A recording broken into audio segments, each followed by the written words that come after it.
Ma, alis na po ako. Pamalita po kasi ako eh. Diretso sa school baka magkating ka lang. Cutting ka dyan. Ating pasalubong ko Masalubong ka dyan, mag-aral ka ng mabuti Hindi ka muna ba kakain? Naku, baka wala kang maintindihan dyan bumagsak ka Hindi na uso yun, ma. Talaga lang Alis na po ako, ma. O sige, mag-ingat ka Tol, katribyo ba? May exam daw mamaya. Exam ba? Nag-MNG mong kagabi Di mo ba binasa? Ano, tara na. Malate na tayo. Na. Start na yun. Pala. Okay class, tingin muna sa akin. Settle down muna tayo, mag-ready na tayo sa exam natin. Meron tayong 1 hour para i-take yung exam natin. So ipapaalala ko lang din na wala sanang mga ngopya o mga ngobuto. Iwasan natin tumingin sa katabi natin o kaya naman mag-cellphone. Pwede na tayong mag-proceed sa exam natin. Peter.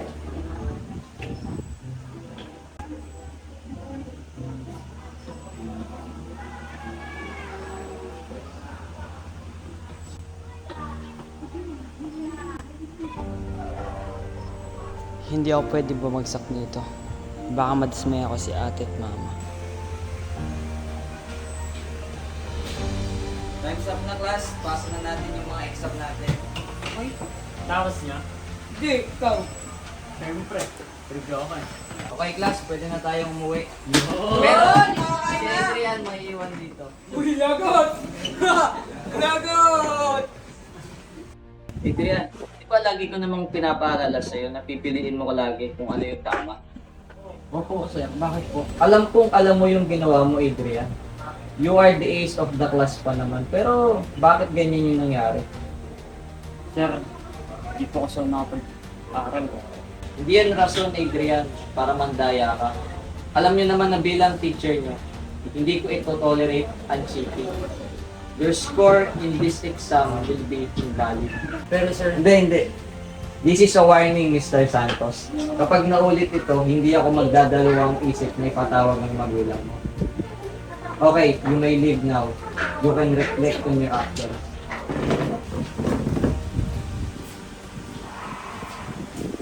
Grabe mga tol, ang hirap ng exam kanina. Halos lahat nata Inulaan ko na lang Totoo. Sobrang hirap ng exam. Explaining ka po. Oh, ikaw, Ed. Ang tahimik mo. Oo nga. wala ata. Tara, kain na tayo. Jesus. Quizzes. Natapos mo na yung pinapagawa ni sir? Ay nako, hindi pa nga Deadline daw nito mamaya. Napakaraming papeles yung nakatambak dito. Na-promote nga ako, grabe naman yung balik. Nakaka-stress! Good morning! Morning, boss! Sis, pagkatapos ng ito. Kailangan asap unahin mo. And then, email mo lang sa akin, and then bigyan sa akin ng hard copy tomorrow. Okay? Thank you. Sige po, boss. Okay. Thank you. Bye, boss. Kakasabi ko na matambak yung gagawin ko. Ano ba to? Ay! End of the month report pala to? Yun nga, end of the month kasi ngayon. Kaya asap yan. Tatapusin ko muna to. I-serve ko ng kape mamaya pag-uwi. Nga pala sis, kamusta ang buhay-buhay? Okay naman kami nila, mama. Si mama laging nasa bahay kasi si Ed pumapasok sa school. Kayo ni tita, tsaka si Clark.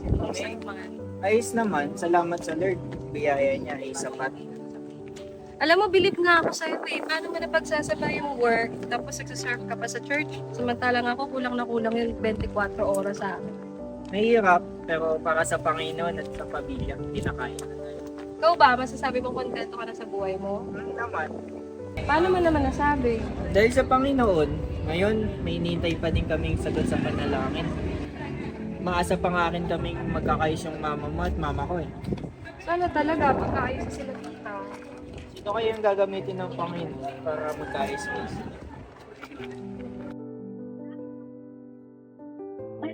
Naku! Sorry, pasensya ka na. Aguli, Teng. Sabi tamo sa aguli. Malwata nang himi sasabi. Malwata nang himikit. Kamusta ka kayo ng diringanak? Okay na kami man, mo kami dapat isipan. Masali sa yung obra ng princess, tsaka mag-college na yung Adrian. Ali, Teng, ikaw, musta ka? Lokong tapa. Balo mo yung pakibat ko, Ken. Hanggang ngayon pakiramdam ko, tamo buo. Ako balot, bakit hanggang ngayon nakatabeli ka, Ninda? Balo ko, tingnan malala madahilan ninda. Patay na sabi kaya katamo. Balo ko, nakatamo mo siguro ring manasakit or may gagana ka.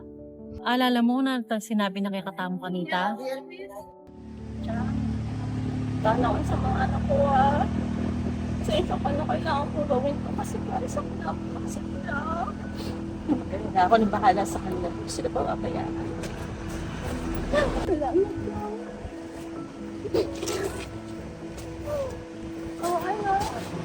Alis na ako kasi nakalipay na ako kung gawin para sa inyo dito pero pangako babalikan ko kami. Lagi po kami susulat at tatawag sa inyo, Nay. Nay, mag-iingat po kayo dun, Mamiss po naman ko.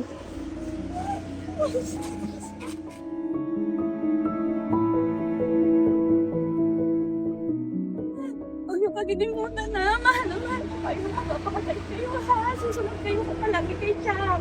Okay ba?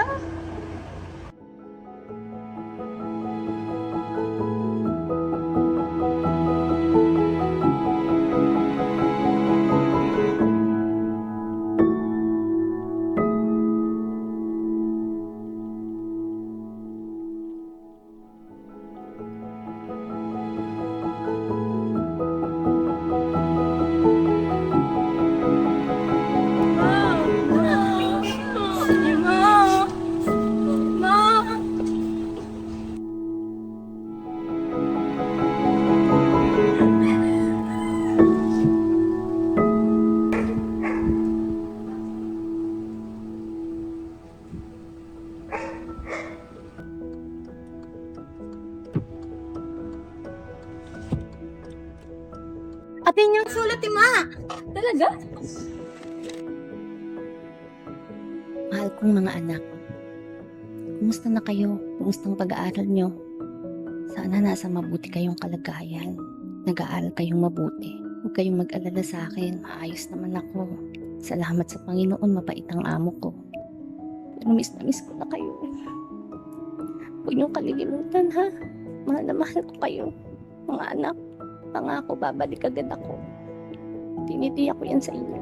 Magpakabait kayo kay Chang, ha? Mag-iingat kayo palagi. Ilang buwan na wala si nanay, no? Wala doon siyang mga padalang sulat para sa atin. Sana nga bumalik pa si nanay Di naman mahalaga kung mahirap tayo, diba? Alam mo, gusto kong malito si nanay. Maniwala ako, babalik si nanay.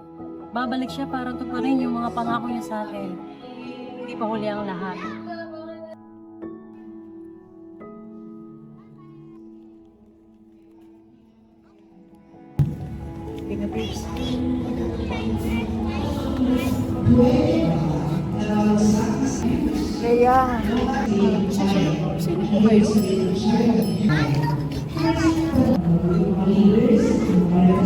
Mga anak, pangako, babalikan ko kayo, tatandaan niyo lagi na mahal kayo ng nanay.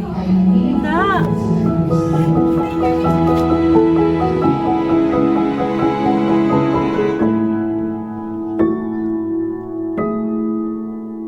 Patawaran niyo muli ang may napagbalik. Bilang kung manuang masakit at bisang maging pabayat kaya kayo. Hindi ang kapilan ko kayo maging pabayad kay kami. Nung minuli kami po agad, mas maging mayan po yung karatambye. Malwat kong panalangin kay Ginoo na may balik kayo. Salamat. Tinupad niyo yung pangako mo kaya kami. Nabi ko akong tuparin ang mga pangarap mo sa amin, Nay. Tulad ng sinasabi ng kapatid mo, Leia, matutupad mo pang mga pangarap mo bilang magulang. Makikita mo pang lalago ang iyong mga anak sa pananampalataya. Magiging bukang muli sa Kanya. Maaari ka pang bumalik sa Panginoon. Matagal ka na niyang hinihintay. Bumalik ka na sa Kanya. Para po sa inyo, ano ang tunay na kahulugan ng buhay? Sa akin ang buhay nung malita ko ay madali lang. Maglalaro, matutulog, kakain, mag-aaral. Nung tumanda na ako, iba pala ang pananaw ko sa buhay. Mahirap, puno ng pakikipagsapalaran, maraming pagsubok na dumarating. Lalo na nung nakilala ko ang Panginoon. Binigyan niya ako ng pagkakataon na matutunan ko ano pa talaga ang halaga ng buhay. Ang makasama mo ang Diyos, ang makasama mo ang pamilya mo sa pagsamba, sa isang pananampalataya kay Kristo. Makasama mo sila sa pagsamba, sa pagpupuri sa Diyos, at lalo na ang paglilingkod sa kanyang ubasan. Para sa akin, ito ang tunay na makahulugang buhay. Ang manampalataya, Kristo, makilala siya bilang Diyos at tagapagligtas. At hindi ka na mag-aalala, ano man ang haharapin mong pagsubok, alam mo na laging nasa likuran ka ng Panginoon. Siya ang haharap ng mga pagsubok para sa iyo. Salamat at hindi na huli na makilala ko ang Panginoon.